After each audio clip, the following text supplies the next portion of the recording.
ನಮಸ್ಕಾರ. ನಮಸ್ಕಾರ. ನಿಮ್ಮ ಹೆಸರು ವಿಳಾಸ ಪರಿಚಯಿಸ್ಕೊಡ್ತೀರಾ? ಸರ್, ನಮ್ಮ ಹೆಸರು ಸಚ್ಚಿದಾನಂದ ಅಂತ ಹೇಳ್ಬಿಟ್ಟು, ಭದ್ರಾವತಿ ತಾಲೂಕು, ಕೂಡ್ಲಿಗೆರೆ ಹೋಬಳಿ, ಗೌಡ್ರಳ್ಳಿ ಗ್ರಾಮ. ನಮ್ಮದು 2 ಎಕರೆ ಜಮೀನಿದೆ. ನಾವು ಮೊದಲೆಲ್ಲ ಮಲ್ಟಿಪ್ಲೆಕ್ಸ್ ಉಪಯೋಗಿಸಿದ್ವಿ. ಇತ್ತೀಚೆಗೆ ನಾಗರಾಜನವರು ಬಂದು ಭೂಮಿ ಬಗ್ಗೆ ಇಂಟ್ರೊಡ್ಯೂಸ್ ಮಾಡ್ತಿದ್ದಾರೆ. ನಾನು ಎಷ್ಟು ದಿವಸಕ್ಕೆ ಒಂದ್ಸರಿ ನೀರು ಬಿಡ್ತೀರ ಅಂತ ಕೇಳಿದ್ರು.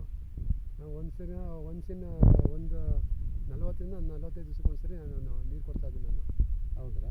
ಹೌದು. ನಿಮ್ಮದು ನೆಲ ಬಿರುಕು ಬಂದಿರೋ ಸ್ವಲ್ಪ ತೋರಿಸಿ ಸಚಿದಂಗೆ. ನಾವೇನು ತಲೆ ಬಿಡ್ಕೊಂಡು ಹೋಗೋದಿಲ್ಲ. ಈ ಥರ ಬಿಟ್ಟರೆ ಇನ್ನೂ ಒಳ್ಳೆಯದೇ ನಮಗೆ. ಬೇಯಿಸ್ಕೊಂಡು 45 ದಿವಸ ನಾನೇ ತಲೆ ಕೆಡ್ಸೋಣ ಹೋಗಲ್ಲ. ಬಿಟ್ಟರೆ ಇನ್ನು ಬಾಯಿ ಚೆನ್ನಾಗಿ ಬಿಡಲಿ ಅಂತಲೇ ಬಿಡ್ತೀನಿ ನಾನು. ಅದನ್ನು ಪೂರಾ ಸ್ಪ್ರಿಂಕ್ಲರ್ ಇರೋದ್ರಿಂದ ನನ್ನೇನು ಹಾಯವರಿ ಅಲ್ಲ. ಹಾಯವರಿ ಮೊದಲು ಇತ್ತು. ಈಗ ನಾನು ಪೂರಾ ಸ್ಪ್ರಿಂಕ್ಲರ್ ಮಾಡಿರೋದ್ರಿಂದ ನನಗೇನು ಹೆದರಿಕೆಲ್ಲ ನನಗೆ. ಅವಾಗ ಕಾಲುವೆ ನೀರು ಇದ್ದಾಗಲೂ ನಾನು ಹೆದರ್ಕೊಂತಿದ್ದಿಲ್ಲ. ಈ ಥರ ಬಾಯಿ ಬಿಟ್ಟರು ನಾನೇನು ಗಾಬರಿ ಏನಾಗೋದಿಲ್ಲ.